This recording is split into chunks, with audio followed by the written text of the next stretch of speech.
E aí, pessoal, que é o Sérgio gravando mais uma vez para o canal falando sobre comunicação visual. Hoje eu vou responder algumas perguntas aqui que o Adilson fez em relação à máquina que ele acabou de adquirir lá na empresa dele, tá? Então eu estou aqui na tela do computador aqui com as perguntas. Eu vou tentar ir respondendo à medida que eu vou lendo e vou respondendo.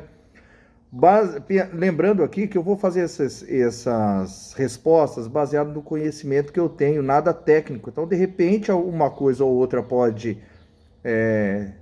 tecnicamente ser diferente, mas na prática é assim que deve funcionar ou que vai funcionar. Então, eu vou responder dentro da vivência que eu tenho da área da impressão digital. Mas eu peço para você, antes disso, se inscrever aqui no canal, ativar o sininho, fazer um comentário, pôr um curtir, tudo isso vai fazendo com que o canal ele seja mais propagado e mais pessoas tenham esse conteúdo com mais facilidade em sua mão. Então eu vou colocar lá, vou começar aqui dizendo aí que o Adilson ele é de Mato Verde, então ele está sempre perguntando algumas coisas para mim, ele acabou agora de instalar um equipamento lá na empresa dele. E ele tem as dúvidas frequentes de que todo mundo tem quando instala uma máquina de impressão digital, né? Então, como que eu vou fazer as passadas, como que eu regulo, como que eu faço para dar mais resolução. Então, tudo isso faz parte agora do dia a dia dele, como que são as limpezas, como que é feito a parte de aquecimento da máquina. Então, todas as coisas que não se preocupe. Se você não sabe, você no dia a dia agora vai começar a exercitar isso e em pouco tempo você já vai ter uma noção suficiente de como trabalhar o seu equipamento dessa forma. Então, a primeira pergunta que ele fez aqui para mim, vamos ver, ó, a questão de resolução, né? 4 passes. Quando eu imprimo em 4 passos, eu estou imprimindo em menos resolução que em 6. Então, nem sempre isso está acontecendo. Então, a questão da passada, vamos pensar, eu sempre gosto de fazer um comparativo entre as passadas da máquina com a passada de pincel de um pintor. Então, por exemplo, eu vou lá e vou fazer uma demão, eu passo uma vez, é uma demão, passo uma segunda vez, é 2 demão. O que significa isso? Que cada demão que eu estou passando, eu estou dando uma cobertura maior. Agora, quando eu falo de resolução de máquina, o que eu estou falando? Eu estou falando da configuração que foi feita, das questões dos pontos por polegadas, dos pontos por centímetro, dos pontos por milímetro, né? Quanto de pontinho que vai dar em cada tamanho de área. Então, se eu fui lá na minha impressora e coloquei lá, ela vai imprimir em 720 por 720, o que significa isso? Que eu coloquei esse 720, ele é uma resolução. Se eu colocar 600 dpi, eu diminuí a resolução, né? Agora, se eu colocar em 4 passadas, em 6 passadas, em 9 passadas, em 12 passadas, o que eu vou fazer? Eu vou fazer aqueles mesmos 600 dpi, aquele mesmo 700 dpi, mas utilizando mais passadas. Então, provavelmente, se a cabeça tiver com uma falhinha, com alguma coisa, você vai dar mais passada e você vai corrigir isso. Então, é para isso que é feito as passadas, tá? Mas, então, eu faço 4 passes, bidirecional é uma coisa, 4 passes unidirecional é outra. Sim, ele é outra. O que significa isso? Que o bidirecional e unidirecional, ele utiliza a fita de encoder, que nada mais é que uma régua. Então, quando você faz uma impressão, ela volta lá para a base e começa a impressão de novo, ela volta para a base de novo e começa a impressão de novo, o que quer dizer? Que essa fita de encoder, que nada é que uma régua, uma micro régua, ela vai começar a medir lá do começo da régua até onde ela tem que soltar o ponto. E o bidirecional não, ela vem, ela faz, solta a tinta na vinda, utiliza a mesma régua, voltando para soltar a tinta de novo. Então, pode ser que você tenha desencaixes de impressão, porque ela é menos confiável quando você faz a impressão na ida e depois na volta. Ela pode perder alguma referência nesse meio de percurso. Agora, o unidirecional não. Toda vez que ela volta para a base lá, ela utiliza a referência da saída da base. Então, eu vou fazer uma etiquetinha pequenininha, tá? É lógico que é muito mais provável que vai sair boa a etiqueta se você utilizar o unidirecional, sempre com a referência da base. Não quer dizer que o bidirecional não dá certo. Se a sua impressora estiver regulada certinho, o bidirecional também vai dar certo. Mas isso é com o tempo. Com o tempo você vai se habituando a fazer esse tipo de regulagem. Então, o bidirecional, o unidirecional dão qualidades diferentes? Dão, porque você tem processos de impressão, processos de confirmação de impressão diferentes, partindo da reguinha lá que é a fita de encoder, tá? Vamos ver mais o que ele pediu pra gente aqui. Impressão de lona e adesivos. Os aquecedores da mesa, o pré e o pós-impressão devem ficar em qual temperatura? Então, é meio difícil a gente falar na temperatura exata, porque, por exemplo, nosso Brasil é um país continental. A temperatura que está fazendo aqui na minha cidade hoje, de repente, não é a que está fazendo na sua, não é o que está fazendo lá no Amapá e lá no Rio Grande do Sul. Então, tudo isso influencia. Mais uma vez, o operador vai ter que ter o feeling dele. Ele vai ter que ir na tentativa e acerto e ajustar essa temperatura. Por quê? Se eu estou num lugar quente e eu coloco uma temperatura muito quente na traseira e uma muito quente na dianteira, o que vai acontecer, principalmente se for adesivo? Ele vai encanoar. E isso vai fazer com que a cabeça bata nele ou que a impressão fique irregular, com manchas, esse tipo de coisa. Então você vai ter que ir regulando de acordo com o ambiente que você tem aí na sua empresa. Então pode ser que a temperatura maior, então para dias frios eu vou lá e aumento a temperatura. Dias quentes eu posso ir lá e diminuir a temperatura.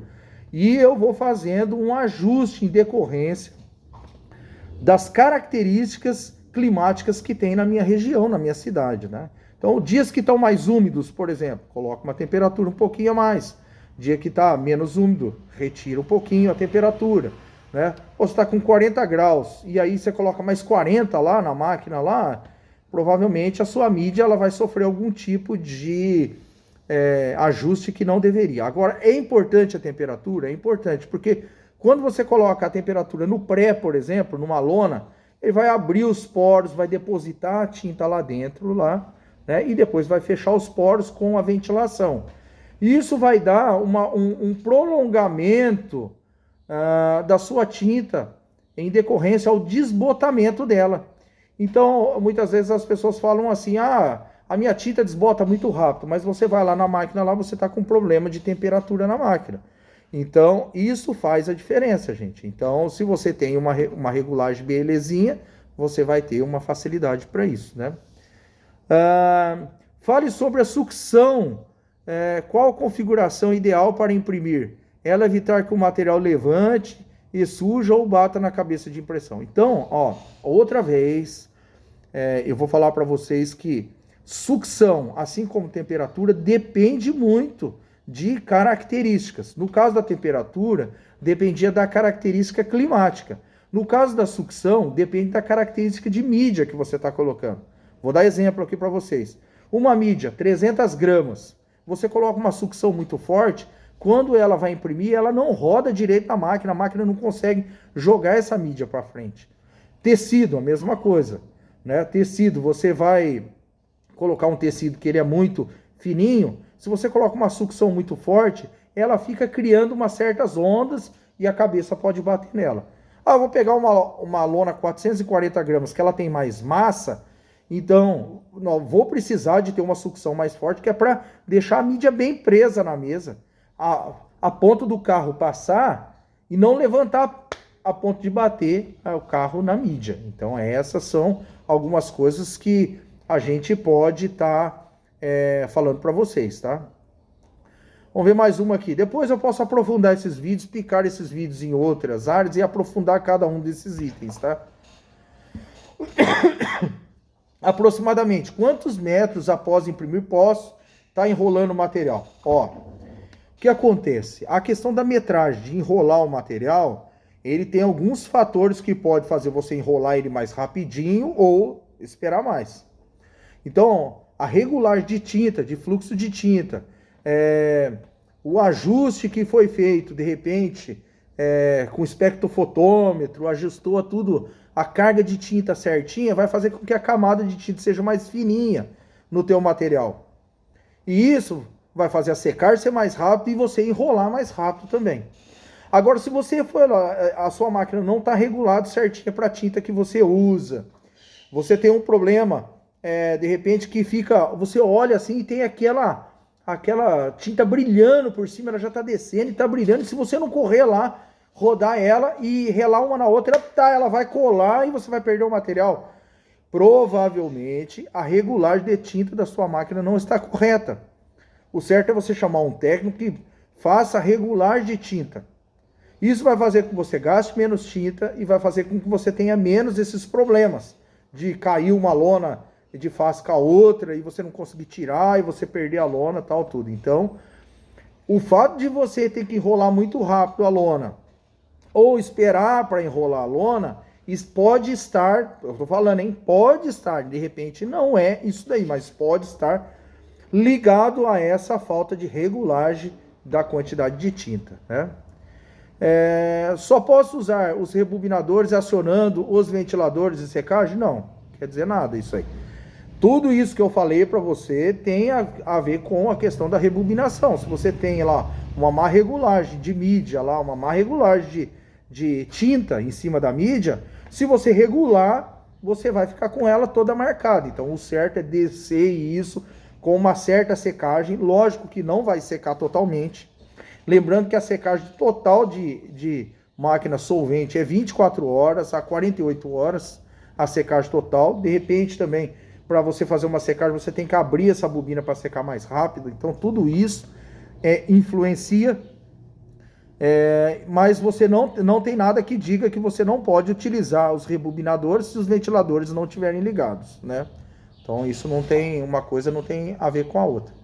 Então assim, gente, olha, são situações que são do dia a dia da pessoa que opera o equipamento. E quem está operando o equipamento, sabendo dessas características, você pode ficar ligado quanto a isso. Você fica mais pensativo e você vai testando. Testa uma situação hoje, uma situação no outro material, vai fazendo comparativos. Se você tem dúvida, escreva no caderninho ali, tá? Para você entender, e você vai testando, vai repetindo as coisas a ponto de chegar uma hora e você ter tudo isso na sua cabeça, tá? Outra situação, gente, que assim, a gente tem que pensar, e aqui o Adilson mandou para mim, é o seguinte: Sérgio, eu fiz o teste de impressão agora, antes do feriado, e quando eu voltei fiz o teste de impressão e tem algumas coisas que estão falhadas. Então o teste de impressão, ele está muitas vezes ligado à estação do CapStation, onde a cabeça fica ali grudado. Então se você tem cabeças novinhas, mas essa estação não está nova, está entrando no ar ali, quando você liga a máquina tende a ter falhas de cabeça. Então quando isso não está muito certinho, e você liga a máquina e você suga, faz a limpeza, tal, tudo e volta tudo, pode ser que ele nem está tão encaixado, mas conforme você vai trabalhando no dia a dia, ela volta a desentupir, porque a cabeça também não entope de uma hora para outra. Mas se você começar a perceber que isso acontece com uma certa frequência, procure um técnico e veja se a base do CapStation ela está encaixando certinho na cabeça para quem tem esse tipo de equipamento. Se ela está fazendo a limpeza periódica certinho, geralmente essas máquinas têm stand-by, ela liga, ela suga um pouquinho para que não entupa ali naquela região ali. Então tem que ficar ligado quanto a isso. Então, gente, olha, essas são algumas dicas, tá? Que o Adilson me mandou. Quem tiver mais dicas aí, mais problema aí, manda para que eu vá respondendo isso daí. Cria-se uma pauta aqui para o canal e de repente pode ajudar outras pessoas que têm o mesmo problema, né? E quem está comprando máquina aí, manda esse vídeo aí para as pessoas, para elas entenderem. Porque a gente compra as máquinas, gente, a gente acha que é só ligar e imprimir. Não é. Aí nós vamos ter alguns conhecimentos para operar, para tirar o máximo possível dessa máquina.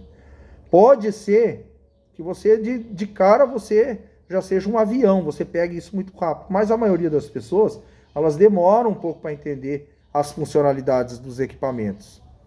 Mas não é bicho de sete cabeças. E como nós, na área da comunicação, a gente trabalha todos os dias com a máquina, todos os dias, a tendência é que você entenda isso muito rápido, que você consiga fazer isso de uma maneira muito rápida. Bom, gente, tá aí, tá? Não sei se eu consegui responder todas as dúvidas que eu tive do Adilson, mas espero que vocês me mandem mais perguntas e nós estamos aqui para responder com a base do conhecimento, porque o nosso objetivo aqui nesse canal é ter um pouco de subsídio gratuito na internet, coisas que nós não tivemos quando nós começamos. Nós batemos muita cabeça, eu tive muita dificuldade, mas eu também tive muita gente que me ajudou de outras formas, não pela internet, mas no dia a dia.